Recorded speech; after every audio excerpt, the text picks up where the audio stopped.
Vandeham.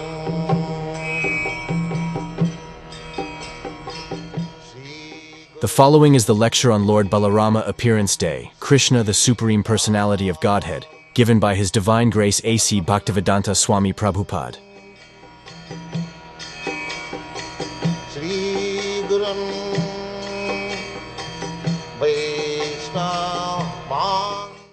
Krishna, the Supreme Personality of Godhead, Chapter 2, Prayers by the Demigods for Lord Krishna in the Womb.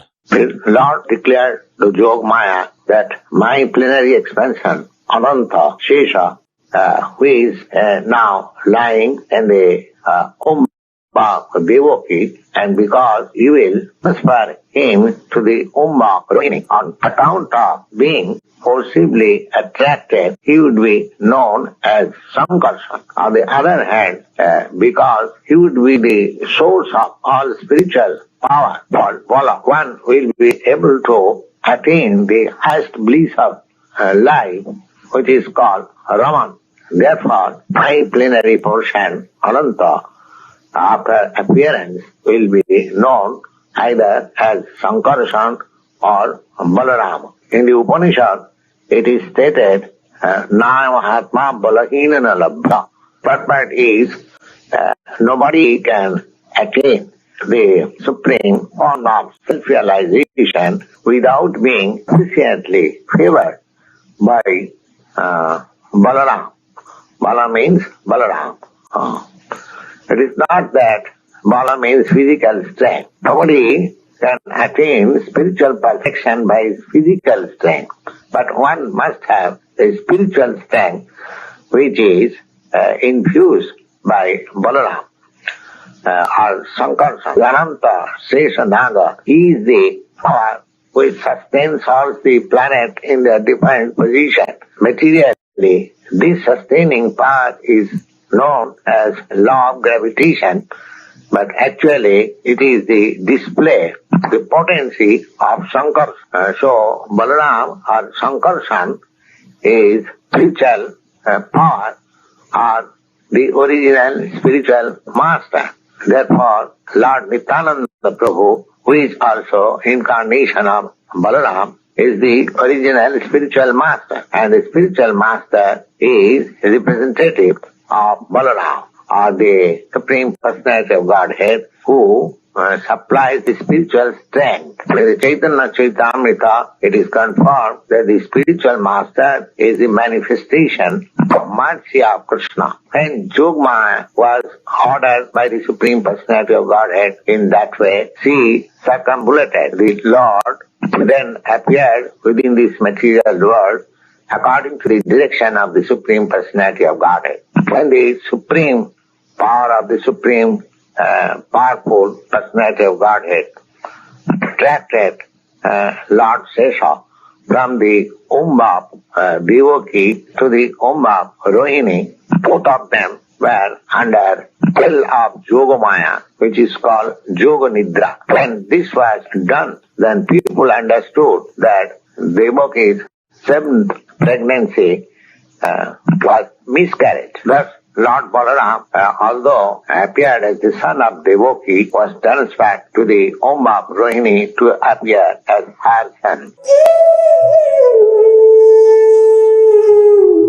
When Gargamuni was so eagerly requested by Nanda Maharaj, he then performed the name-giving ceremony as secretly as possible in the cow shed of Nanda Maharaj. He informed Nanda Maharaj that this child, son of Rohini, his attitude will be very much pleasing to his family members, relatives. Therefore, he would be called as Rama. At the same time, this child in future will be extraordinarily very strong. Therefore, he would be called Balaram.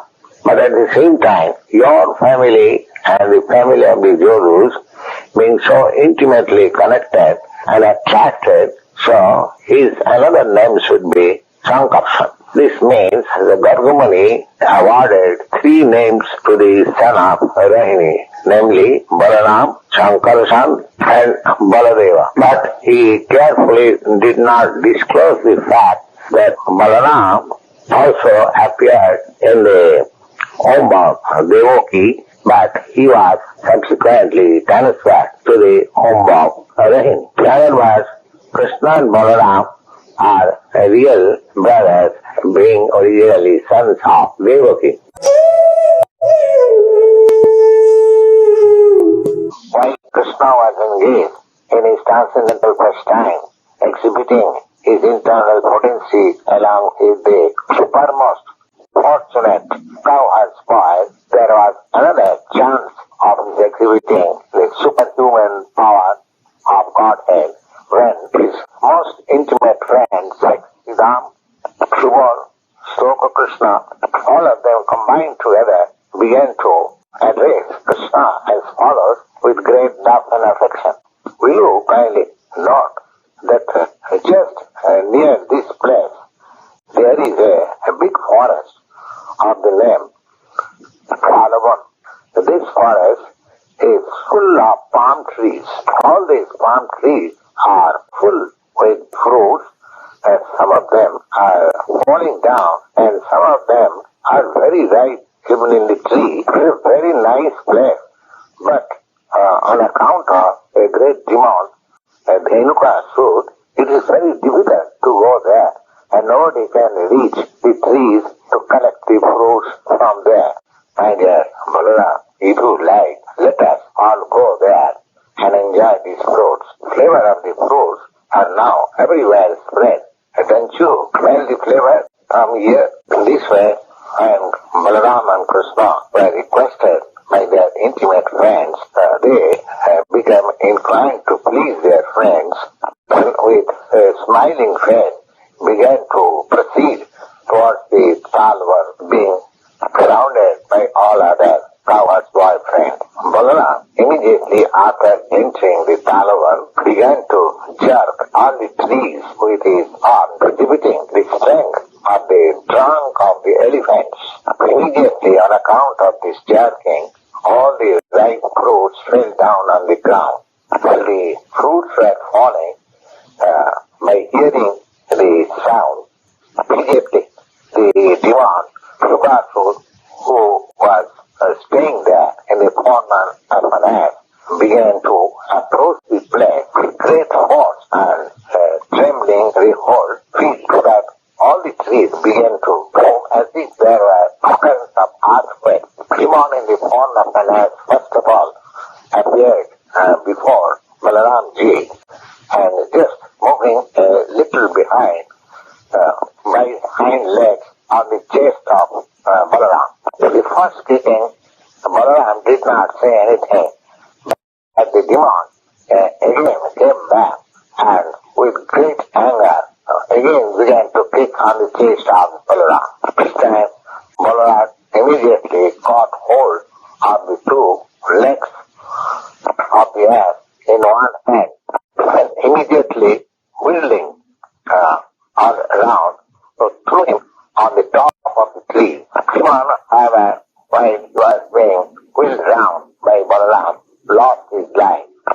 The palm tree on which the dead body of the demon Dhenukasur was thrown by Balaram was the biggest of all, but on account of the heavy body of the demon, that big palm tree fell on other trees, and in this way several trees fell down immediately. It appeared there was a great hurricane passing through the forest, and all the trees were falling down one after another. This exhibition of extraordinary strength by Balaram is not astonishing, because Balaram is the personality of Godhead known as Ananta Seshnath, who is holding all the planets on the head of millions of hoods. The whole cosmic manifestation is maintained by him. All the friends and associates of the Dhenukasur as immediately combined together and attack Rama and Krishna with great force. They determined to retaliate and revenge the death of their friend Dhenukasur. Krishna and Balaram, both of them, began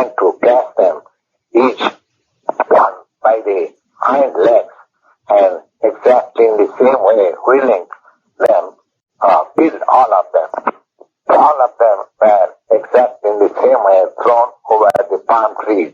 The count of the dead bodies of the assets thrown on the top of the palm trees, there was a nice panoramic scene as if clouds of various colors assembled there. Hearing these great incidents, the demigods from the high planets began to shower flowers on them, began to beat their drums, to offer their devotional prayers. This way, where all the cowherds, boys, and Ramakrishna were engaged in their transcendental pastimes, one great demon of the name Purnima should enter in them with a desire to kidnap both Rama and Krishna from their Krishna. However, although he was playing the part of cowherd's boy, still he is the Supreme Personality of Godhead and could understand everything, past, present, and future. As such, on Purnima entering in them, he began to think of how to kill the demon, and while he was thinking so, externally he received him as a friend, calling him, "Oh, my dear friend, it is very good that you have also come to take part in our pastimes." Krishna then called for all his friends and then ordered them that now we shall play in pairs. Now we shall challenge one another in such play pair. On this proposal, all the cowherds assembled together, and some of them took the side of Krishna and some of them took the side of Balaram. And after this, they arranged how to play in duel. The proposal was that somebody would take other on his back as horse carries the master if one is defeated. The arrangement was made that in duel fighting, the defeated party will carry the victorious party on his back. In this way, they began playing at the same time, taking attention of the cows, and they began to proceed through the forest which was known as Mandirvan. In that sport, the party of Balaram, accompanied by Siddham and Bishop, became victorious, and the party of Krishna, held by other boys, had to take each of them on their back. Thus they reached the extreme of the Mandi forest. The Supreme Personality of Godhead, Krishna, being defeated, had to carry on his back Siddhama. Similarly, Bhadrasan carried Bishop, imitating them. The Purnima, who appeared there as a cowherd boy, had to carry Balaram on his back. The demon Purnima was the greatest amongst the demons, and he thought that Krishna was more powerful, and in order to avoid the company of Krishna, he carried Balaram farther away from the place where they were to get down. The demon Purnima was undoubtedly very strong and powerful. Still, he was carrying Balaram, who is compared with a mountain. Therefore, while carrying Balaram, he was feeling too much burden, and now he began to assume his real form of demon. Just when he appeared in his real feature, he was decorated with golden helmet and earrings, and thus appeared just like the cloud with lightning lines over it, carrying the moon on the head. At that time, Balaram observed that his body was expanding up to the limit of the cloud, and his eyes were dazzling like blazing fire, and his cheeks were decorated with sharpened teeth, and his helmet and earrings began to appear like fiery brightness. Baladeva was for the time being surprised by such appearance of the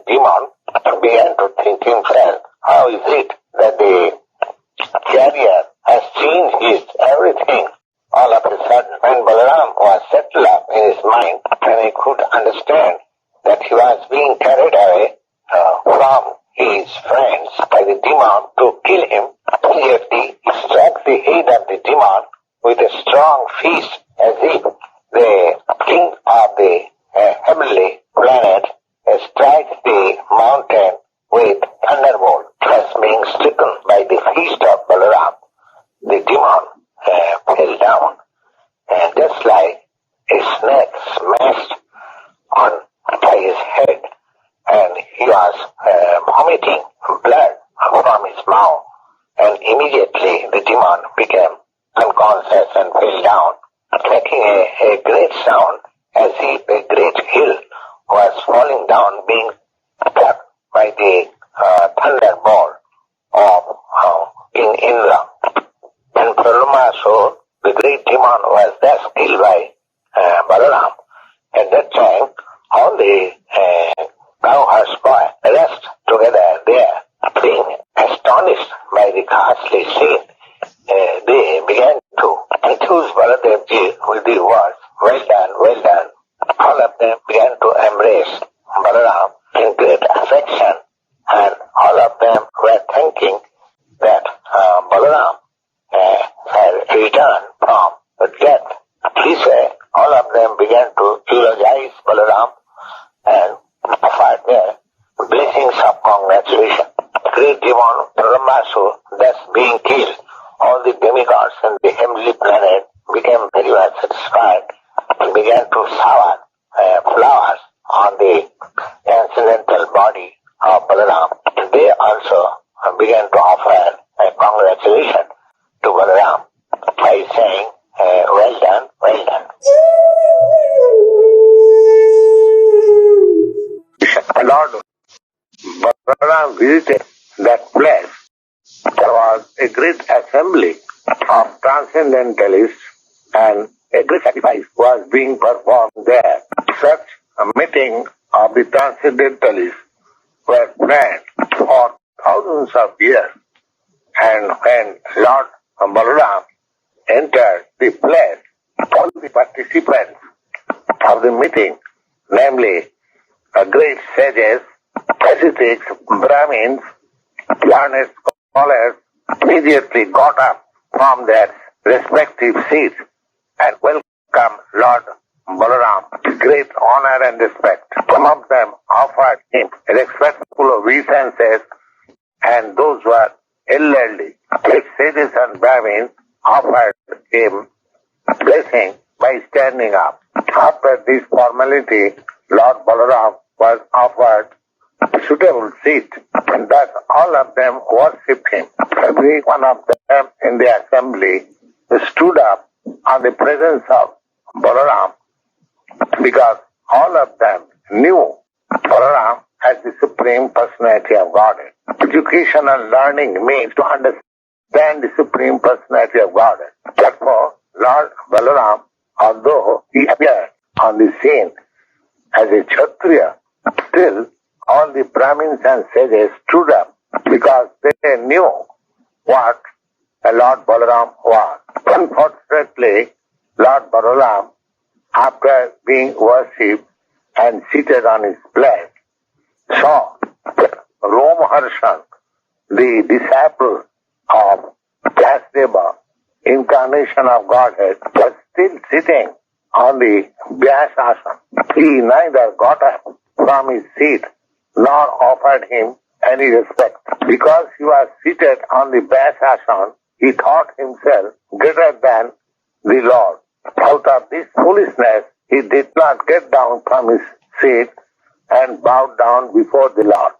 When a low caste male unites with a high caste woman, then the offspring is called Pratilom. Thomas and Suta belong to the Pratilom family because his father was a Kshatriya and his mother belonged to the Brahmin family. And because his transcendental realization was not perfect, therefore Lord Balaram remembered about his Pratilom heritage. The idea is that any man can be given the chance of becoming a Brahmin, but if the man improperly uses the position position of a Brahmin without actual realization, then his elevation to the Brahminical position is not valid. Lord Balarama, after seeing the deficiency of realization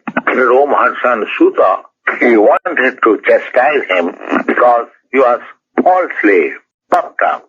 Lord Balaram therefore said that this man is liable to be awarded the death punishment because although he has the good certificate of becoming the disciple of Lord Vasudeva, and although he had studied all the Vedic literature from such an exalted personality, he was not submissive in the presence of the Supreme Personality of Godhead.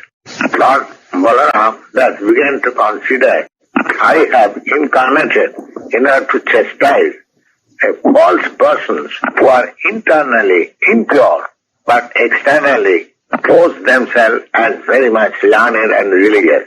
Giving of such persons by me the proper action so that such persons may be checked from his progressive sinful activities. Although Lord Balaram avoided to take part in the battle of Kurukshetra, still because of his position as incarnation, re-establishment of religious principles was his prime duty. Considering all these points, Lord Baladeva immediately killed Rohini Sutta simply by striking him with a kush of straw, which was nothing but a blade of grass only. If somebody questions, however, how Lord Balaram could kill Rohini Sutta simply by striking him with a kush of grass, the answer is given in the Srimad Bhagavatam by the word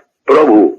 Either is Lord's position is always transcendental, and because he is omnipotent, he can act as he likes without any obligation to the material laws and principles. As such, it was possible for him to kill Rohini Sutta simply by striking him with a push of grass blade.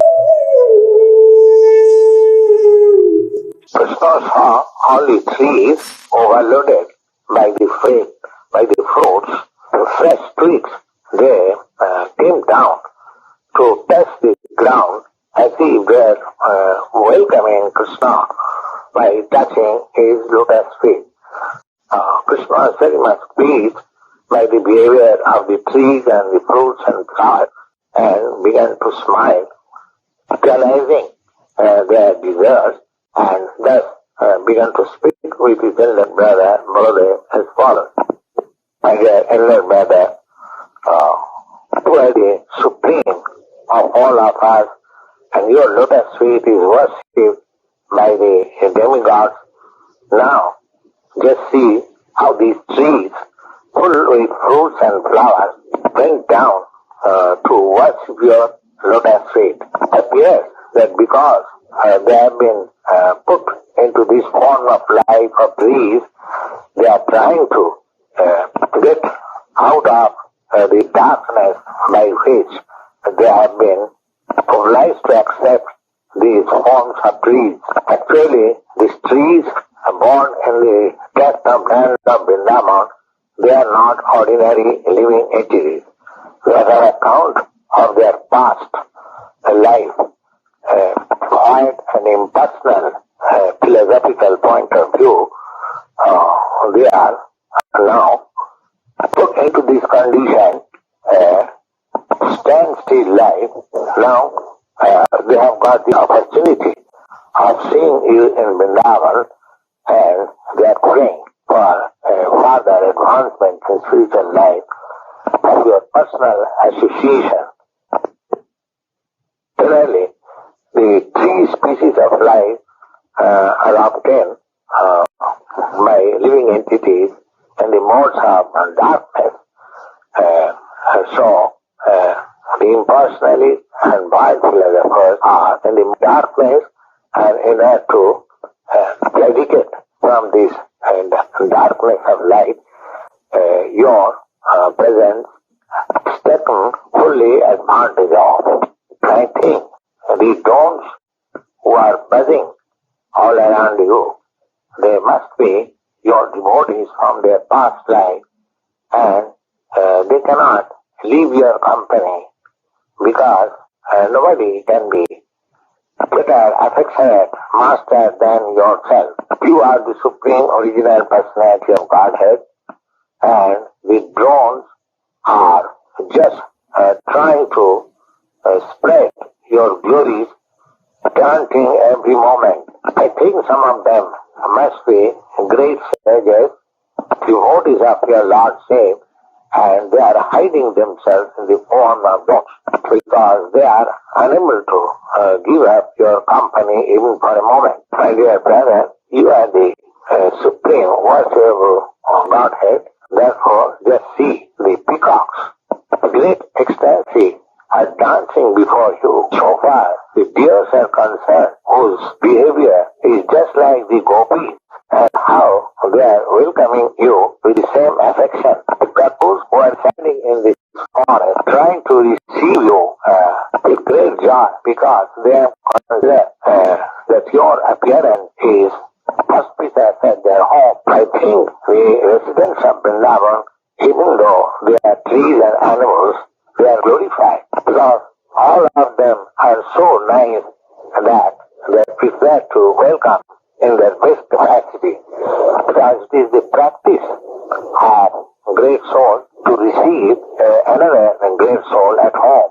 So far the land is concerned, it is so pious and fortunate that it is marking on its body the footprints of your lotus. Kakus who are staying in this forest just welcoming you by their sweet voice. It is quite natural for the Vrindavan inhabitants to receive a great personality like you. The land of Vrindavan is also fortunate because on the ground you are leaving the impression of your footprints. The herbs, creepers and plants, they are also so much fortunate that they are touching your lotus feet. Small plants of which you are touching the twigs by your hand and nails, they are also glorious. So far the hills and the rivers are concerned, they are also glorious because you are putting on your glance over them. Above all, the damsels of Braja, the gopis, they are still more glorious because you embrace them with your strong arms, being attracted by their beauty. In this way, both Lord Krishna and Balaram came to enjoy the residence of Brahman in full satisfaction along with the cows on the bank of Jamuna. Krishna Balaram Jaya